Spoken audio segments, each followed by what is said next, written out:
Okay, so the flipped topic for today is eukaryotes versus prokaryotes. What was the major themes of this lecture? What were the take-home points? What was it about? The differences between eukaryotic and prokaryotic cells. Yeah, definitely. The differences.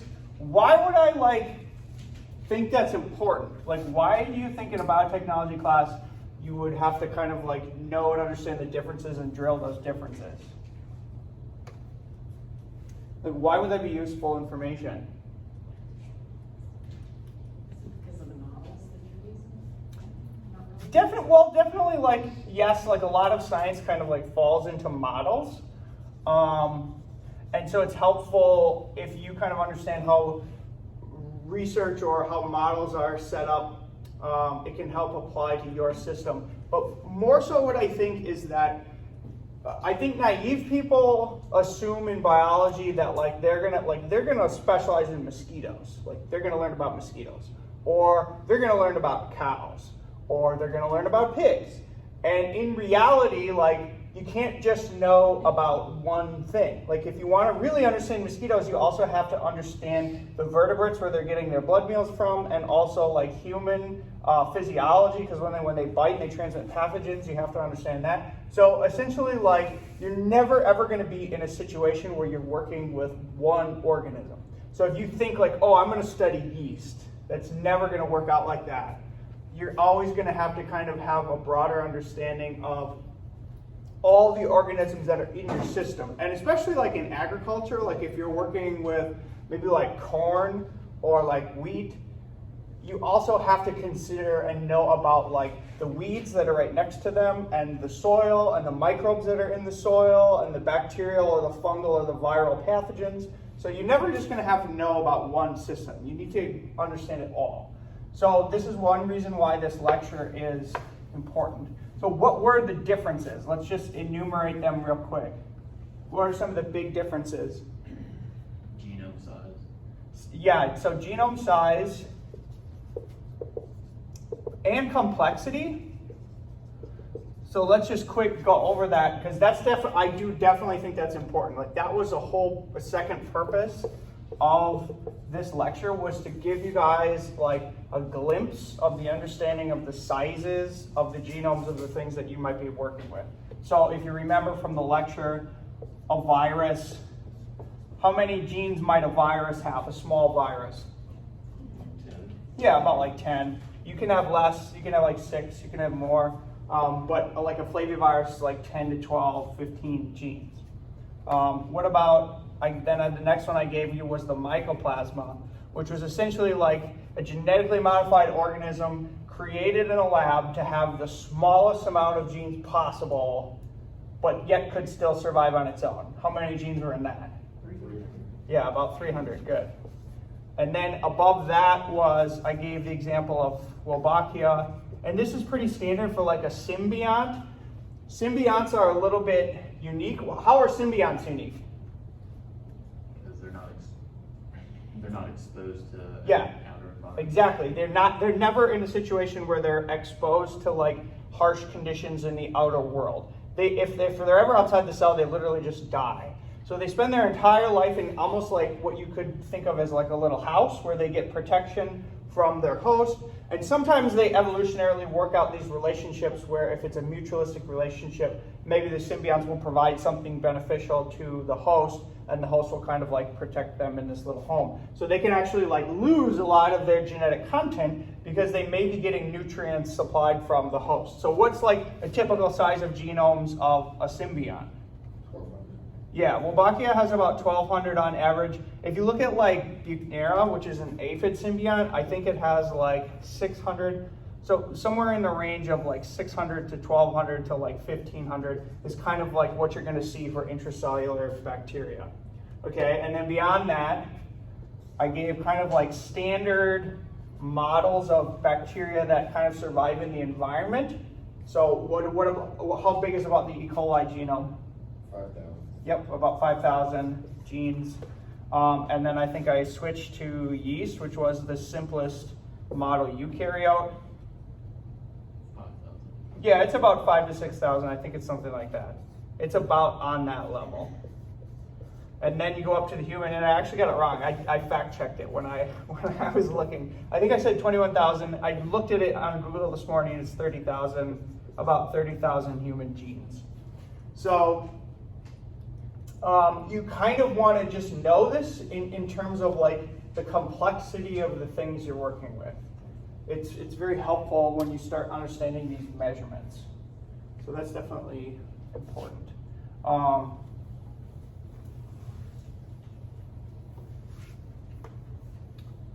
Okay, so one of the differences was genome size. Check.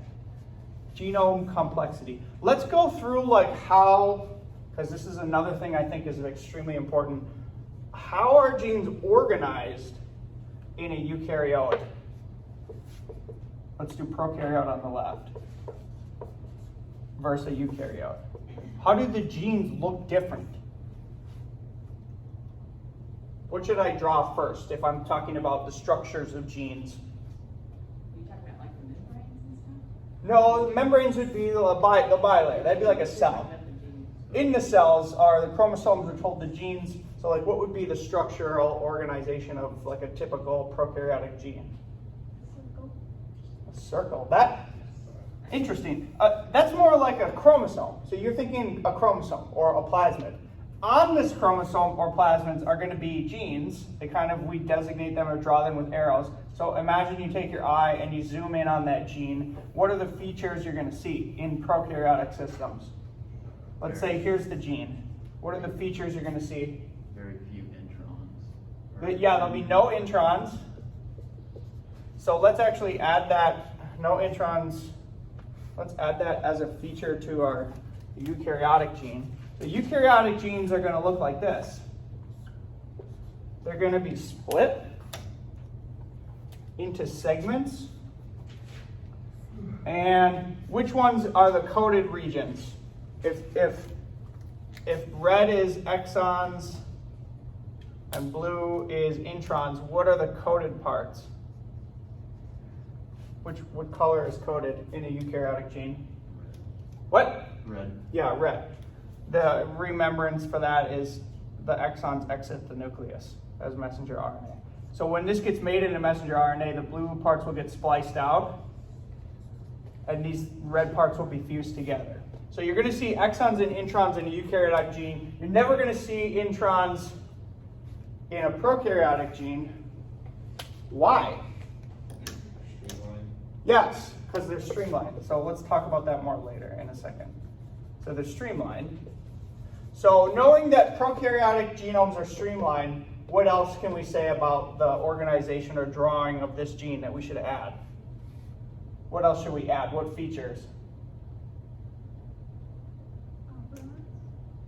Operons, yes. Okay, so oftentimes what you're going to see is you're going to see genes back to back. So that means like, if here's the start codon, move this, ATG, here's the stop, TAG. Sometimes immediately, right after that, you're going to see another start codon, ATG, and stop. So there's going to be essentially like the region between the genes is effectively like removed. And this generates operons, which is going to be the topic of the next lecture. So you're going to see operons. What's another feature of the operons? Like what signals the on or off of this operon? Promoter. Yeah, promoter. So you're going to see a promoter. You'll also see a promoter in eukaryotic genes. But usually in prokaryotes, the promoter is a very, very precise distance from the start codon, and it matters. Like it really matters. It needs to be like, maybe I'm just envisioning or I'm estimating, but like it needs to be like exactly 7 bases from the promoter to the start codon, or it will not work. Prokaryotes are super sensitive to the spacing between promoters and start codons. It's not always like that for eukaryotes. Eukaryotes can have large chunks. You could have a promoter that's 500 or 1,000 base pairs upstream from the start codon, of a eukaryotic gene. So these spacings are different, okay? And obviously everything in the prokaryotic system is, again, it's selected to be streamlined. So there's less intergenic gaps, operons, there's less room between promoters and start codons. What other features have we not drawn? We're running out of space, but what other things should we draw? Yeah, so there could be ribosomal binding sites. You could have them internally in between. You could have them right in between in intergenic gaps, or you could have something right here, like the Schindel-Garno. You would find similar things in the eukaryotic genomes in similar spaces. You find something like here. What else? I'm thinking more like, so this is 5 prime. We call this upstream of the gene. What about downstream of the gene? Are you talking about that 3 UTR thing? Yeah, the 3 prime UTR, good. So you won't typically, well, you're definitely going to have 3 prime regions of genes in prokaryotes and eukaryotes, but you'll really get complexity there in eukaryotic genes. So let me redraw this eukaryotic gene. So imagine here's the eukaryotic gene. And let's imagine here's 5 prime, here's 3 prime, here's the stop codon, and here was what we call the 3 prime UTR. The 3 prime untranslated region. This is often extremely important in eukaryotes because what do eukaryotes, eukaryotes have to regulate their genes and the expression of their genes in a much more complicated way. They are not single-celled organisms. Well, there are single-celled eukaryotic organisms, but higher eukaryotes are multicellular organisms, and a lot of that multicellular functionality plays out in sort of the regulation of when these things are on and off, but not only that, also when the translation is on and off, and where it happens. So oftentimes what Euks will do in their 3' UTR, which becomes part of the transcript, they will encode information here. You could call these like messenger RNA localization signals. And there's oftentimes proteins that recognize these and bind to them, and they grab the transcripts and they bring the transcripts to where they want to be. And then the proteins get synthesized like right where they need to be. This is a common feature of eukaryotes, and it's a very, very common feature when you get to development. So when you're starting to learn about how organisms develop, a lot of the developmental process is in differential localization of transcripts. Like if you have an embryo, how do you tell what's head from butt? Well, they start putting certain transcripts on one side, and because of the presence of those transcripts, they know this is butt, this is head. And it's a whole butt head. Anyway, so there's a lot of complexity in like localizations of eukaryotic transcripts, and that gets built into the 3' UTR. Okay. Okay, so we looked at genome size, complexity, we looked at gene structure. What else are big differences? Yeah, the biggest difference is the nucleus, right? Eukaryotes have a nucleus. What's inside of the nucleus? The DNA. And prokaryotes, they don't have a nucleus, they just have a chromosome that sits essentially in the cytoplasm.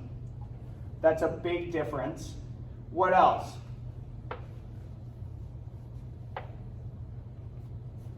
Why do eukaryotes have a nucleus and why don't bacteria have one? Like that would be worth kind of like exploring. What's a hypothesis for why prokaryotes don't have a nucleus? Because they're selected for efficiency? Yes. They kind of like always want complete access to their genes. They want their DNA not wrapped up. They want their DNA sort of like open, being transcribed, and being able to be replicated, because they're really oftentimes very, very quickly replicating. Also, too, they evolved first. So if you look at the phylogenetic tree, if you have Luca, the last universal common ancestor, and you look at that tree, the first 3 branches, actually it looks like this. The first 3 branches, the 3 domains of life are Prokaryota, Archaea, and Eukaryota. So prokaryotes, it's more of like a simple form of life. They were around first, and eukaryotes evolved a nucleus later. And that's that book, that Power Sex Suicide book. That book is about how this branch happened. How did the eukaryotes split apart in that early evolution? That entire book is about that. What was your question about that?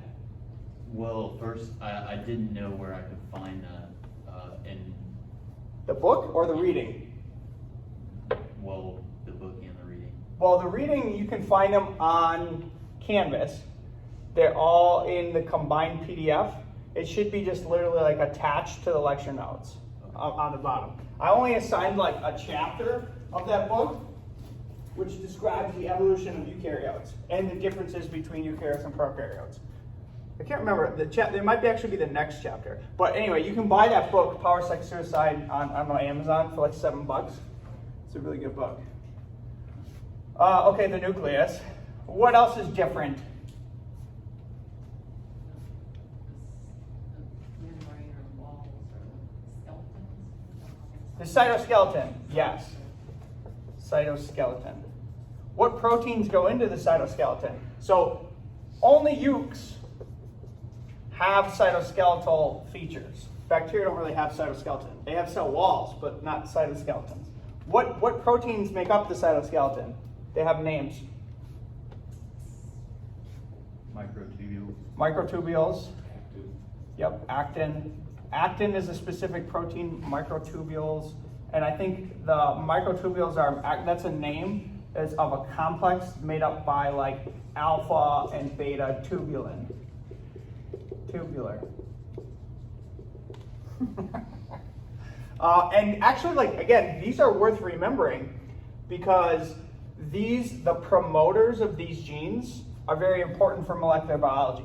So when we start learning how to design genetic circuits, you have to take promoters from one region and put them in front of genes of another region, and you have to control how much expression you want of particular genes. So if you want like a lot of expression, you want like a lot of expression of gene X, you can steal the promoter from tubulin or actin, and that's very, very common. What you'll see in papers is somebody will put the promoter of actin in front of gene X so that gene X is driven at the level that actin is expressed in the cell, which is very, very high because it's like a big component constituent of the cell.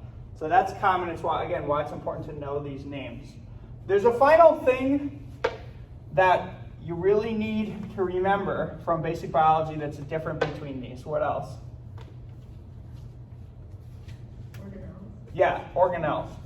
And the line in the lecture was, euks are cells with things inside of them. So they have mitochondria, they have chloroplasts if you're a plant, they have Golgi, ER, lysosomes, vacuoles, like things, like structures and different compartments. And all those different compartments are important for organizing the cells.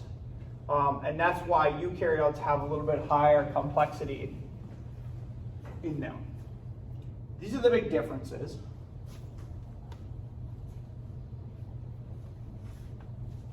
So that's good that we remember those.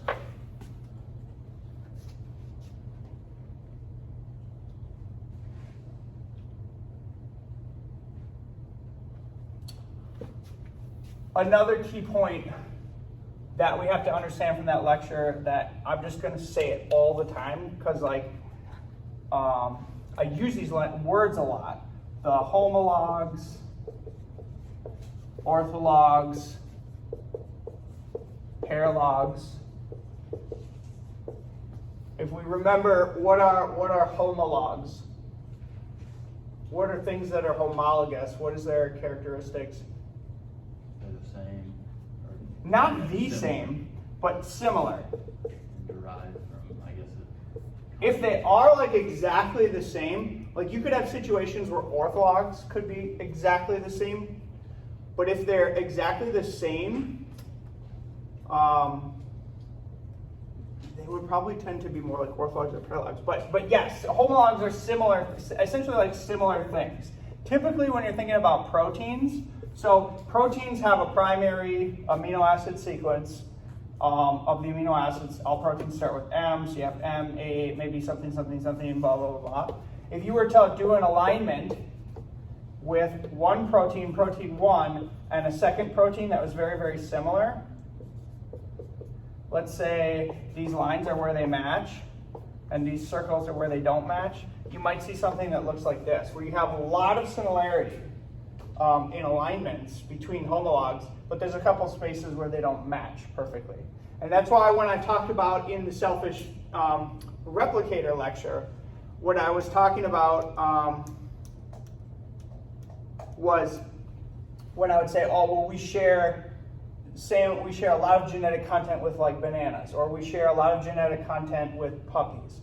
What I'm talking about is we all have homologs that are essentially the same gene. They're doing the same thing. It's like we have a hammer, they have a hammer. We have a wrench, they have a wrench. And they come from a shared ancestry, but they might be just like a little bit different. A dog might have a mutation here, a banana might have a mutation here, but there's a lot of shared content. And a lot of the string of the DNA reads the same.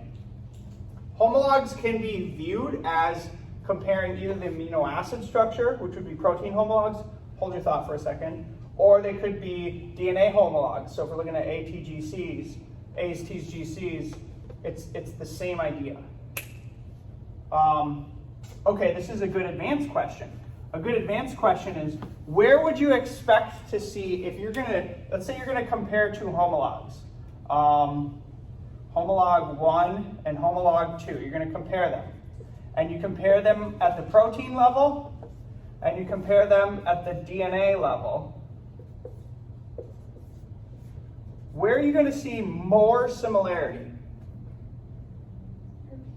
Yeah, you're always gonna see more similarity at the protein level. And why is that?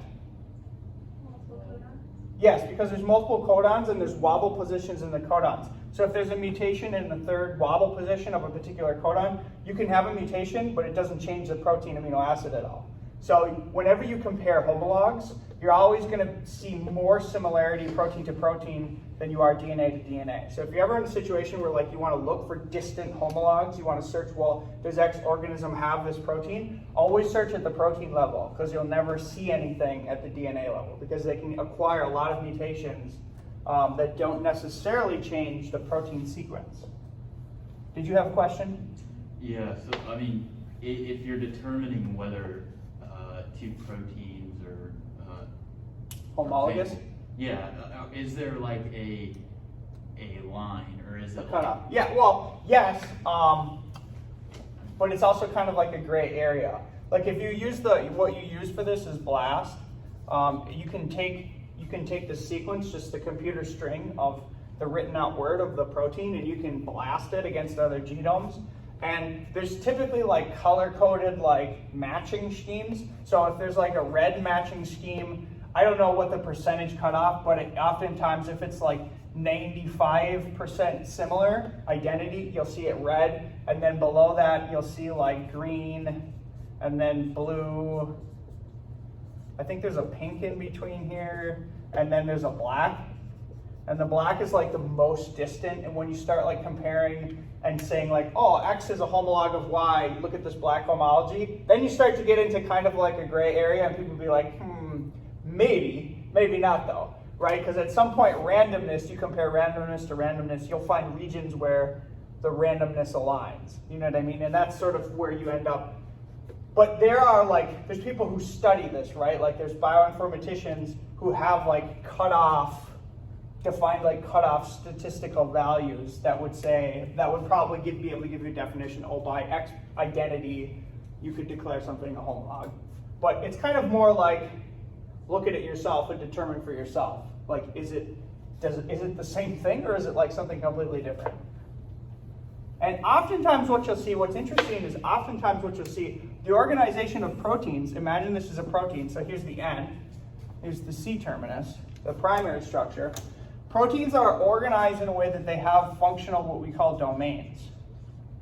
Okay, so let's say this is domain 1, let's say this is domain 2, and oftentimes these different domains do different things. So maybe if you're talking about like a hammer, maybe this is the claw part that pries stuff out, and maybe this is like the blunt end, the hammer, and maybe there's like the handle. So there's different domains, and each of these domains have different functionalities. And actually you can get new proteins by taking this piece and combining it with other domains from other proteins. So proteins might not necessarily be homologs, but they might have a homologous domain where something might be a different type of hammer, if that kind of makes sense. Probably a bad analogy, but does that make sense? Like parts of the machine could be similar to other parts of other machines, and those could be homologous domains. Okay, what are orthologs? So that was the two different species for the same thing. Yes. So if you have chimp, actin, and you are comparing that to human, Homo sapien, actin, and you're comparing that to yeast, actin, these are all orthologs of each other. They're also homologs, but the ortholog implies you're looking at a protein from different species. That's what the ortholog adds in. What's a paralog? That's where you said specializes it. Yes, it's a duplication. So if you were to look at, and the example I gave was, if you look at the human genome, there's like 5 or more different copies of hemoglobin. There's actually probably different copies of actin too. So if you're looking within the same genome, within the same species, Homo sapiens, and you're looking at the same gene but like different versions of it, so they're all homologs. Let's say you have like actin version 1, actin version 2, these would be considered paralogs. And maybe they're only different by 5%, but that 5% difference allows for specialization, where this one might be used in a particular cell type. Maybe this is like brain actin, like what are the cells that do the firings? What are they called? What? Neurons. Maybe this is like neuron actin, which needs to be a little bit different because it's got to carry the chemicals that go through the synapses across it on, something you could envision, something like that. And maybe this is like heart actin, which has a special actin because it has to contract all the time. Like you see this a lot. Okay. So we got those. Good.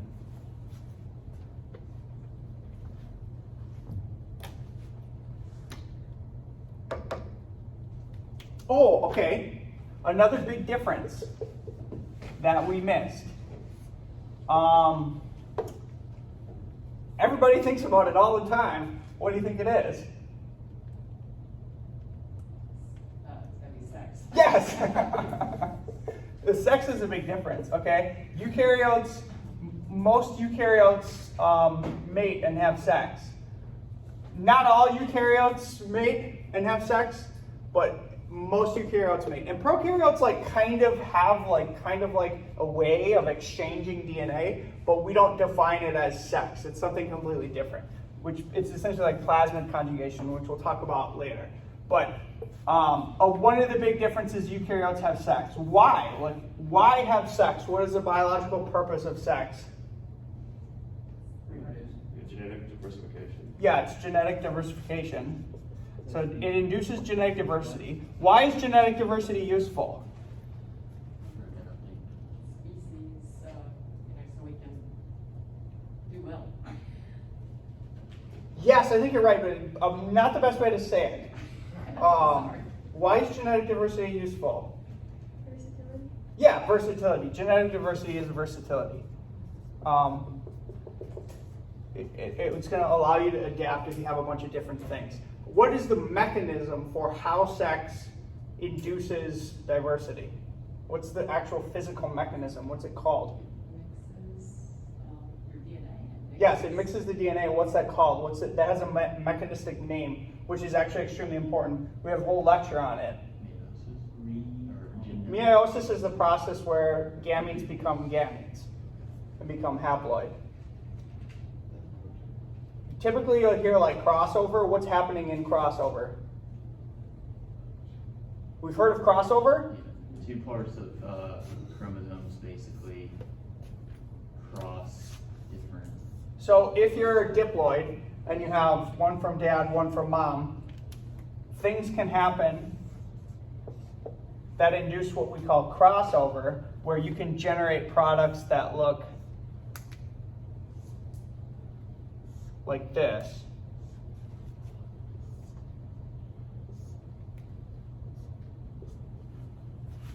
That's called crossover. There's a name of the process that induces crossover in cells. What's that name? It's a very important DNA function. Recombination. We've heard of recombination. That's a very important word. And we actually, so the mechanism by which DNA can interlock with itself and then sort of like recombine, split or switch, we actually use that in the process of molecular biology. There's all kinds of scenarios where we want to recombine or swap something out, and we use that process in molecular biology. So again, there's a whole lecture on recombineering, which is using this process to engineer genetic circuits. This is how sex induces genetic diversity, but recombination only gives you like a certain kind of diversity. Can you kind of like describe what would be produced by recombination? So like imagine again you have, and this is a key point for genetic diversity and recombination. Imagine you have a protein. Let's say you have two paralogs, and one has this domain, we'll call it 1. This one has domain 1 because they're paralogs. But there's a little bit of difference. Let's say this one has unique thing X, and this one has, I'll give it a different color. This thing has unique thing Y. And let's say there's a recombination event that happens. These things recombine, and these things swap. So now you have this one gets moved up here, and the green one gets moved down here. You kind of have different things, but you really only have different combinations. Does that make sense? Like, it's as if you're taking apart different machines and you're putting them together, you're swapping the parts and then putting them together in different orders. You're never getting new parts. You only, like, you take apart a machine, you get some screws, some gears, some wheels, and a knob, and you switch all those out in a different order, and you can get and build a different machine, but you never have different parts. So recombination has limits in genetic diversity. It's only exchanging different parts of the machines. Although that's extremely powerful, like you can get, and you can run computer simulations that run recombinations. You can get amazing different things with recombinations, but you never get anything really quote unquote like new. How do you generate new content? Mutations within regulatory elements. Mutations, yeah. So the only way you're generating new stuff in a biological context is by mutation. So it's really these processes together that make sex so kind of like impactful. Recombination is usually like faster. Like you can generate kind of like new adaptations with recombination probably a lot faster. Mutation is a lot less likely to give you something useful, but in the long scheme, if you're mutating a little bit each generation, you're gonna eventually get new stuff in the evolutionary timeline. That was back to Charles Darwin's theory of speciation by means of evolution. Okay. So that was one of the key differences.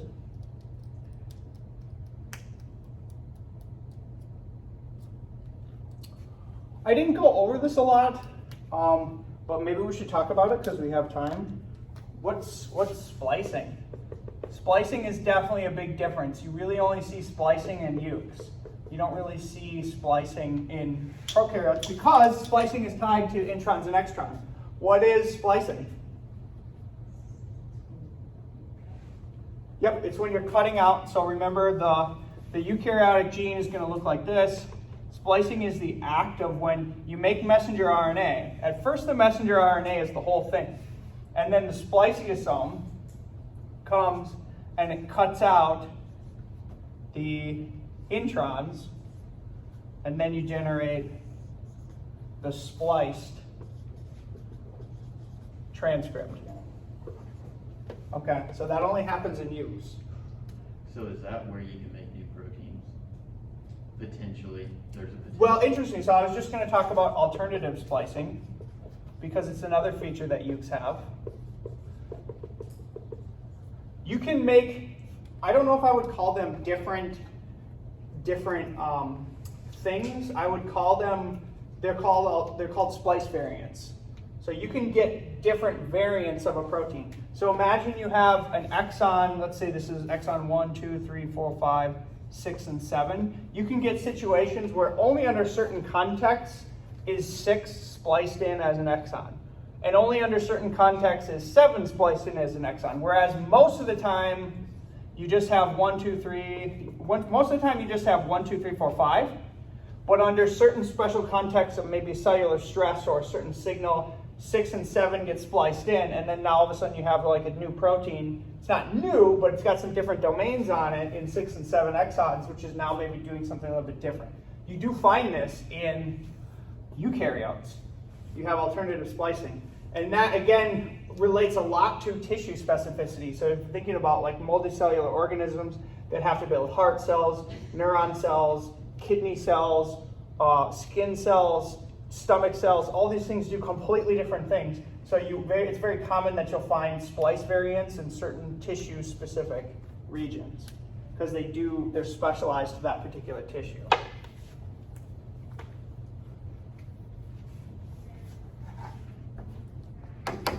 And actually, later on we do a lecture on sex-changing mosquitoes, and a lot of the sex determination in insects is determined by alternative splicing. So you can splice a messenger RNA in a certain way, and then you generate a female. Or if you don't splice it, then you generate a male. Something like that.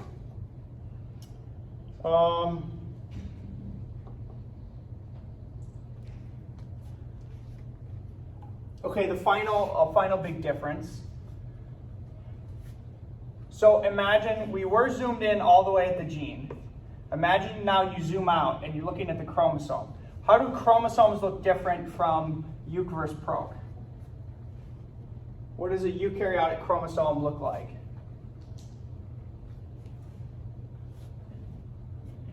What?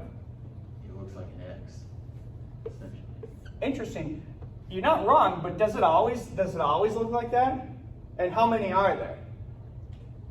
So there's usually like a lot. So humans have 23 pairs. But it only looks like this at a certain time point. What is that time point? What?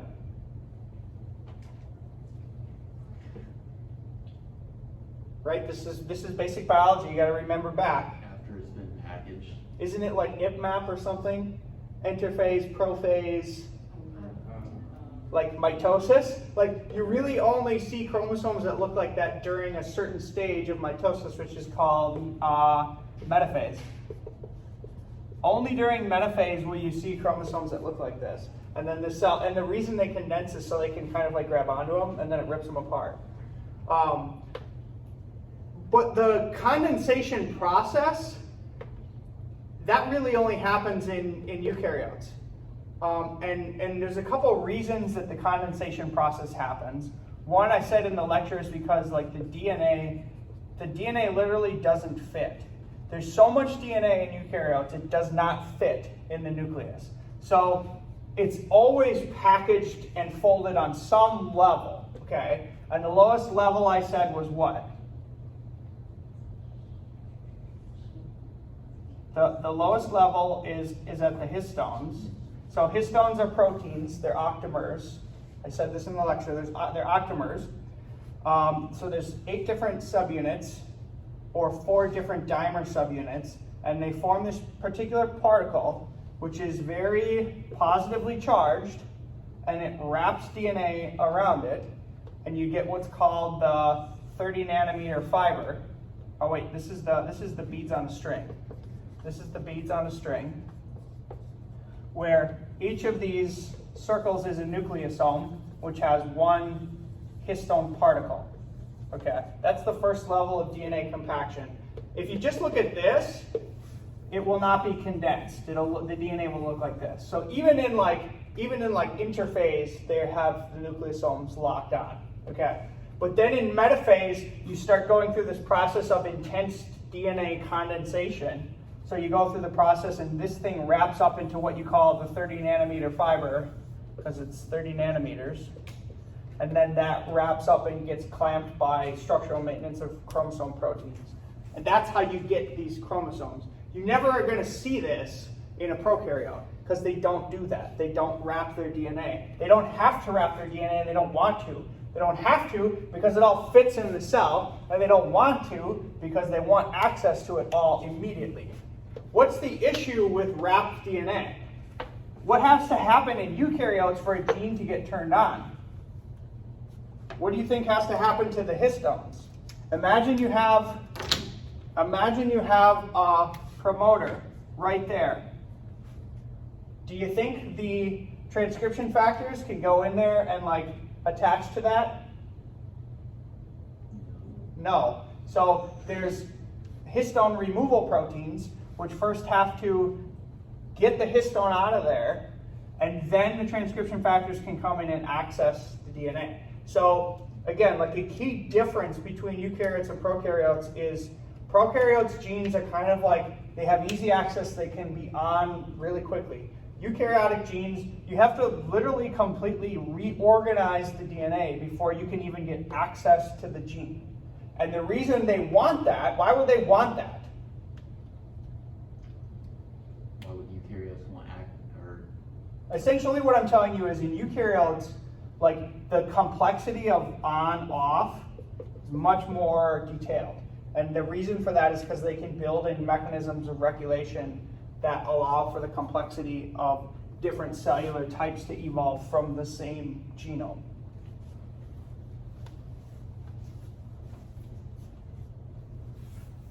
We have 3 minutes. Any questions? When crossover happens, can it happen right in the middle of the gene, or is it usually in the non-coding gene? Good question. So is there any restriction essentially to where crossover can happen? What do you guys think? Where does it happen? The only regulation of where crossovers can happen is inherently linked to recombination. Where do recombinations occur? Recombinations can occur essentially at any point where the sequence is the same. So if the sequence is similar, if the sequence is similar here and here, you can get a situation where a crossover happens. So in genes, which are highly conserved, they don't change their sequence a lot because they're important, right? That's the coding sequence. Genes can often recombine, very often, because their sequence is going to be staying the same. So this sequence is going to find this sequence, and you're going to get a crossover. And that can often result in broken genes. So that is a lot of how evolution of genes happens, is through crossovers. And not in this class, but I have a lecture on that. Bacteria actually use this process. They store up a bunch of paralogs of key important proteins that they want to change real quick. So they store up a bunch of copies of them, and then that allows them to recombine them inside the genes real fast, and that gives them new proteins. And so the protein that you find this with is on outer surface proteins, because outer surface proteins are what are recognized by antibodies in our immune system. So if you have a pathogen that's infecting your body and it doesn't want to be recognized by the immune system, it will recombine and evolve its outer surface proteins so that the antibodies can't recognize it anymore. That's called antigenic variation. Okay, we will end there. So for Monday, watch the operons lecture. We are almost out of like the review content. It's going to start to get a little bit more interesting. So operons for Monday.